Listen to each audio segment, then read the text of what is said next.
Bonjour tout le monde. Alors qu'est-ce qui se cache derrière ce titre un petit peu racoleur, il est vrai?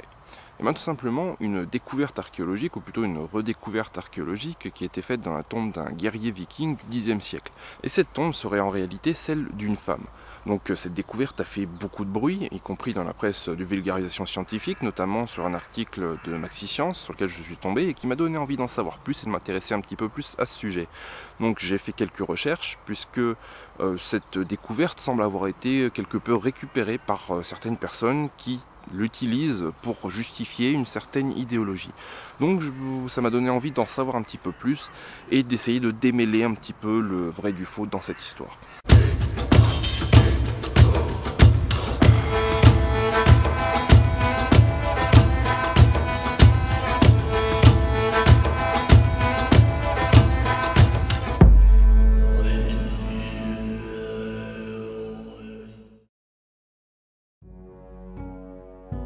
Il y a quelque temps, une nouvelle a fait du bruit dans la presse de vulgarisation historique. Tout commence à la suite d'une découverte importante liée à la tombe BJ 581 de la nécropole de Birka, située en Suède et datée du Xe siècle, soit en pleine période viking. Exhumée dans les années 1880 et qui a révélé un très riche mobilier funéraire composé d'attributs d'un guerrier de haut rang, 2 chevaux, une épée, une hache, un scramasax, 2 lances, 2 boucliers, un arc et des flèches. Bref, tout ce qu'il faut pour partir en raid viking. Or, une étude stéologique précédente avait émis une hypothèse. Les ossements correspondraient à l'anatomie d'une femme âgée d'une trentaine d'années et d'environ 1,70 m. Cette hypothèse fut assez controversée dans le milieu archéologique jusqu'à ce qu'une étude génétique soit finalement entreprise en 2017 par une équipe de l'université d'Uppsala et dont les résultats ont été publiés en premier lieu par l'American Journal of Physical Anthropology, et les résultats de cette étude sont formels. Pas de chromosome Y dans l'ADN du guerrier. Ils viennent donc confirmer les résultats ostéologiques, l'occupant de la tombe BJ 581 était une femme. Un second papier plus récent, paru dans le numéro 387 de la revue scientifique Antiquity, propose de réévaluer les conclusions liées à cette découverte, car l'étude de 2017 a eu un écho énorme et totalement inattendu. Plus de 130 agences de presse internationales ont relayé cet article, au point que celui-ci s'est vu hissé au 43e rang des articles scientifiques les plus consultés en 2017 sur près de 2,2 millions de publications. Mais alors, qu'est-ce qui justifie un tel engouement pour une découverte certes inattendue, mais qui peut paraître anecdotique comparée à d'autres découvertes scientifiques majeures? Il s'agit tout simplement du relais massif dans les médias et les réseaux sociaux par des personnes qui s'interrogent sur des questions de genre, d'identité sexuelle et de féminisme, à l'heure où ces questions sont prises très au sérieux, notamment aux États-Unis et en Suède où la découverte a eu lieu. Vous n'êtes pas un homme, Ah pardon. non, je sais pas ce qui vous fait dire que je suis un homme, mais je ne suis pas un homme. Votre apparence? Ah bon? Mais qu'est-ce qui peut bien se manigancer dans votre tronche pour vous pointer avec des idées pareilles? Et c'est là que se pose le problème du relais dans la presse. En particulier d'un article paru sur le site de vulgarisation Maxiscience, et plus généralement le problème du vocabulaire employé dans les 2 papiers qui en sont la source. Ces 2 papiers expliquent l'erreur initiale d'interprétation du sexe de l'occupant de la tombe en ces termes, je cite. Le sexe biologique masculin était non seulement associé à une identité de genre masculin, mais également que le statut de guerrier était présumé être une activité exclusivement masculine. Fin de citation. Alors, premièrement, l'expression sexe biologique, c'est ce qu'on appelle un pléonasme.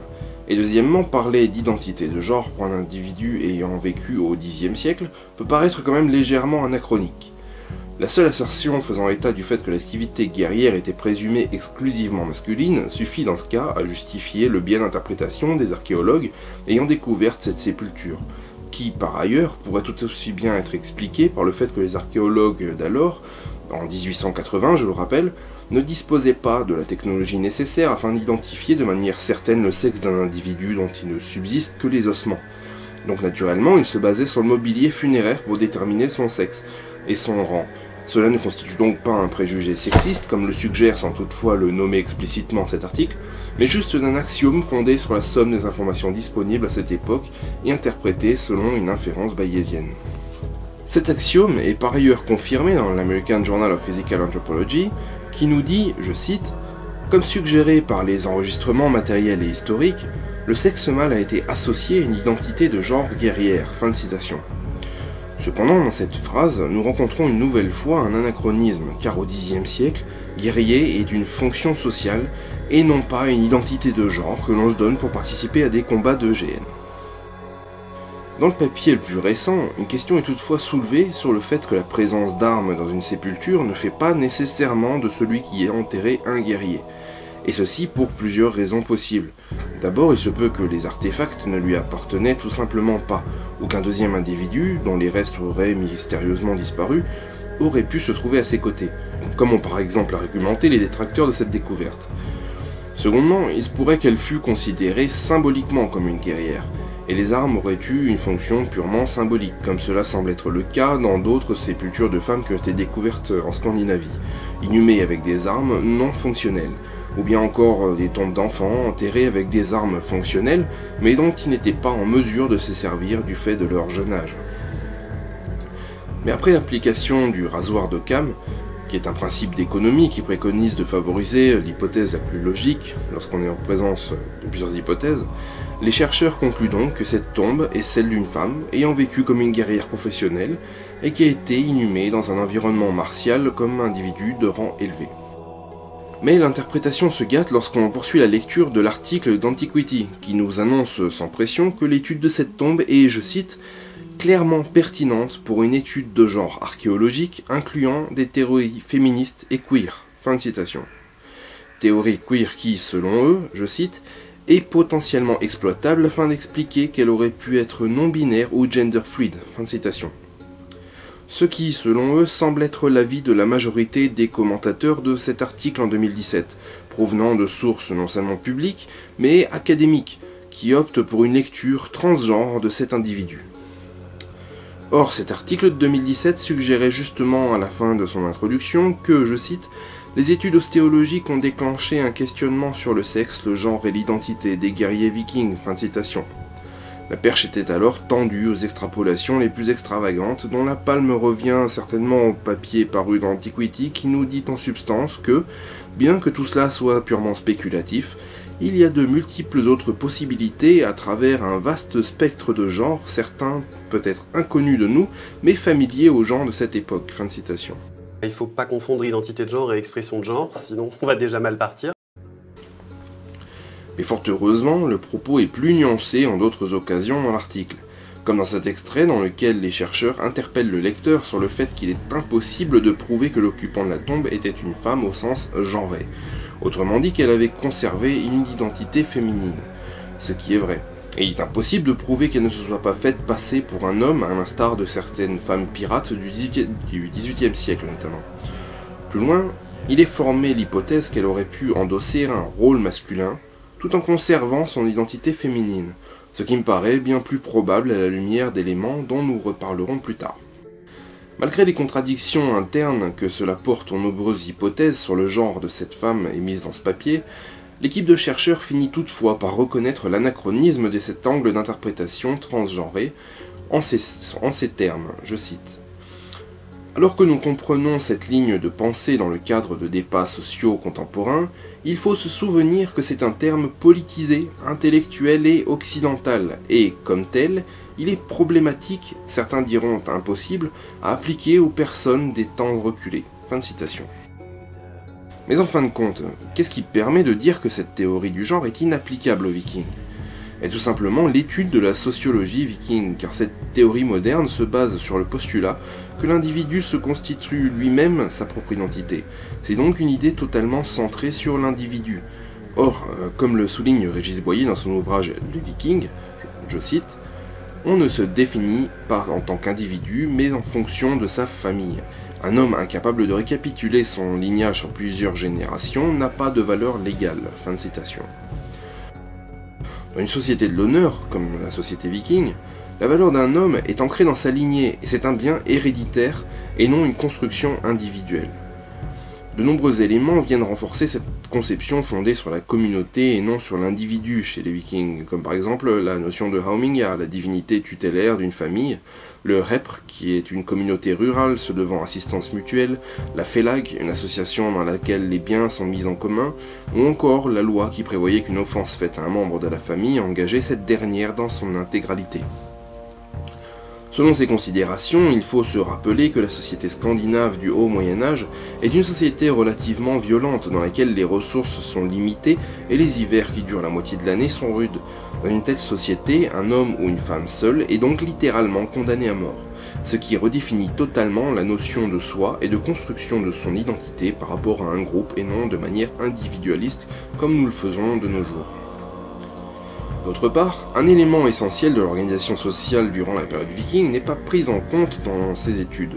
Il s'agit du fait que dans cette société très hiérarchisée, le rang social prime sur le sexe dans la hiérarchie. Par exemple, une husfreyja, une maîtresse de maison, avait ainsi toute autorité sur les thralls, les esclaves, les huskarls, les employés de ferme, mais également les invités, car par définition, c'est elle qui était en charge de la gestion de son foyer. Il se peut également que les femmes eussent eu connaissance du maniement des armes, ne serait-ce que pour être en mesure de se défendre en cas d'agression ou en l'absence du mari, ce qui ne fait pas forcément d'elles des guerrières. Or, le très riche mobilier funéraire découvert dans la tombe BJ 581 renvoie directement à une membre de la classe aristocratique et guerrière. Enfin, le rôle général de la femme dans la société scandinave et ses droits connus en fonction de son statut sont autant d'éléments permettant d'apporter des éclaircissements dans cette affaire. En effet, une femme libre de la période viking est probablement celle qui jouit de la plus grande liberté dans toute l'Europe à cette époque. Elle peut par exemple posséder ses biens propres et demander le divorce. Cependant, elle ne bénéficie pas des mêmes droits selon qu'elle soit célibataire, mariée ou veuve. C'est ce dernier statut qui lui offre le plus de droits, car elle est alors bénéficiaire de l'héritage des biens de son défunt mari. C'est pourquoi il existe de nombreuses pierres runiques élevées par des femmes de haut rang à la mémoire de leur mari disparu. Il est parfaitement attesté que les femmes pouvaient atteindre un rang très élevé dans cette société viking, comme le suggère notamment le fameux bateau sépulture d'Oseberg, connu comme étant la sépulture viking la plus riche découverte à ce jour. Ce qui est moins connu en revanche, c'est qu'il ne contenait pas le corps d'un homme, mais bien celui de 2 femmes. Il existe également des sources littéraires faisant état du pouvoir acquis par certaines veuves, notamment dans la Heimskringla, l'histoire des rois de Norvège, dans le volume consacré à Olaf Tryggvason, qui relate sa mésaventure avec la reine Sigrid l'Impérieuse, veuve d'Éric VI de Suède avec laquelle il avait convenu de se marier. Mais lors de leur rencontre, il lui signifia qu'il ne se marierait avec elle qu'à la seule condition qu'elle se convertisse au christianisme, ce qu'elle refusa catégoriquement. En réponse, Olaf Tryggvason lui asséna une gifle à laquelle elle répondit par une menace de mort, qui se concrétisera quelques années plus tard lorsque Olaf trouvera la mort lors de la bataille de Svolder, à laquelle Sigrid exhorta son nouveau mari, Sven Ier de Danemark, à prendre part à la bataille. Ainsi, elle obtint sa vengeance. En considération de ces éléments, il faut avoir un regard critique sur le rôle des femmes durant la période viking, car si le dépôt funéraire de BJ 581 est tout à fait singulier en regard du sexe de son occupante, qui lui est certain, il ne permet cependant pas de tirer de conclusions définitives quant au rôle social de l'occupante de cette tombe et ne permet pas d'établir avec certitude qu'elle fut une guerrière. C'est une hypothèse plausible, mais qui reste à démontrer. Les seuls éléments factuels sont qu'une femme, d'un rang élevé dans la société, fut inhumée qu'à un dépôt funéraire composé d'attributs traditionnellement associés à une fonction masculine, sans aucun élément féminin. Ce qui ne permet pas de tirer de conclusions définitives car, comme nous l'avons vu, la présence d'armes dans des tombes d'enfants est avérée sans qu'on en fasse pour autant des enfants soldats a posteriori. Cette découverte permettra donc à l'avenir d'aborder avec précaution la détermination du sexe de l'occupant d'une sépulture sous le seul angle de la nature du mobilier funéraire, invitant à compléter cette approche d'études ostéologiques ou génétiques.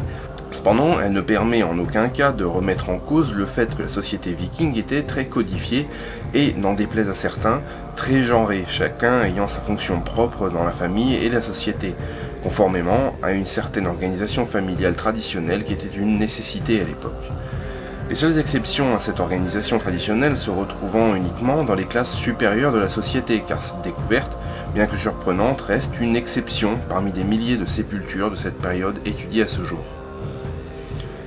L'étude de cette découverte semble donc manquer d'objectivité, de par l'orientation idéologique dans laquelle baigne le milieu universitaire suédois, très influencé par les études de genre, peut-être aussi par une volonté délibérée de faire le buzz sur Internet, mais aussi de discréditer les détracteurs de cette étude ostéologique dont les arguments se sont avérés faux. Ceux-ci prétendaient par exemple que les os du squelette auraient pu être mal enregistrés ou mélangés avec d'autres. Ce conflit idéologique interne au milieu scientifique dessert clairement dans ce cas la pertinence des analyses et des conclusions qui peuvent en être tirées. Pour revenir à notre occupante de la tombe BJ 581, en fonction de tous ces éléments, je me permets ici de proposer une hypothèse tout à fait spéculative sur l'identité et les fonctions de cette femme. Tout d'abord, l'étude ostéologique n'a relevé aucun signe de traumatisme ou de pathologie. Elle ne serait donc non seulement pas morte au combat, mais en outre, son squelette ne présente aucun signe pouvant laisser penser qu'elle souquait sur les avirons d'un landscape ou qu'elle pratiquait le tir à l'arc de manière régulière, car ces deux activités ont tendance à provoquer des séquelles très caractéristiques sur l'ossature d'une personne. Le mobilier funéraire, quant à lui, présente une complète panoplie d'armes offensives, armes de jet, de taille et des stocks. Mais, à l'exception des deux boucliers, aucune arme ou élément défensif comme une cotte de maille ou un casque. Ce qui permet de s'interroger sur son implication directe dans les combats. Il semblerait plutôt qu'elle avait une fonction de stratège, de commandement, ce que le jeu de pion découvert sur ses cuisses suggère également. En fait, tous ces attributs ont tous ceux d'un Hersir, un titre de noblesse qui est associé au chef d'une troupe de guerre. Dans le contexte de Birka, qui était au Xe siècle un important centre de commerce et d'échange, on peut ainsi aisément imaginer qu'elle se livrait avec ses hommes à des raids vikings ou de commerce autour de la mer Baltique, ce que semblent par ailleurs confirmer les analyses chimiques sur ses dents qui révèlent une vie extrêmement mobile. Il se pourrait donc que cette femme eût été soit une femme de haut lignage qui ne s'est pas mariée et a préféré perpétuer une tradition familiale en menant des raids vikings, soit une veuve ayant hérité des biens de son mari et de la fidélité de ses hommes afin de poursuivre son œuvre en tant que viking, ou bien encore mener une expédition pour venger sa mort, comme le fit la reine Boudica chez les Celtes quelques siècles plus tôt. Cependant, il ne faut pas non plus oublier que ce cas est pour le moment le seul cas avéré de femme Hersir, et que cette position sociale est établie dans le cadre d'une société hiérarchisée où le statut social et le lignage priment sur le sexe pour déterminer la place de cet individu dans la société. Aussi, les questions modernes de genre et autres théories queer déterminant l'individu ou encore la notion d'égalité homme-femme au sens moderne n'ont pour moi aucun sens dans l'étude d'une société aussi différente de celle dans laquelle nous vivons et relèvent de l'anachronisme, mis au service d'une idéologie qui tente à s'installer dans certains pays occidentaux et dont les fondements scientifiques sont par ailleurs très discutables. En effet, on ne voit que peu de femmes nains. Et en réalité, elles sont si proches au niveau de la voix et de l'apparence qu'on les confond souvent avec les hommes nains. C'est la barbe. Quant aux fameuses Skjaldmø, les guerrières au bouclier, dont la plus connue est certainement Lagertha, si cette découverte tente à donner un fond historique à l'existence de telles guerrières, il faut garder à l'esprit qu'elles sont systématiquement mentionnées dans des récits légendaires norrois, écrits plusieurs siècles après les faits relatés, et invitent donc à la prudence quant à leur historicité. Et pour finir, je voudrais rappeler que l'image de la femme chef de guerre n'est pas une singularité historique propre aux Vikings. Entre Boudica, que j'ai déjà évoqué, et Jeanne d'Arc, certaines femmes se sont forgées au cours de l'histoire un destin unique, et sont restées dans l'histoire comme des symboles dépassant même souvent leurs homologues masculins, et ce sans qu'on en fasse pour autant des effigies queer.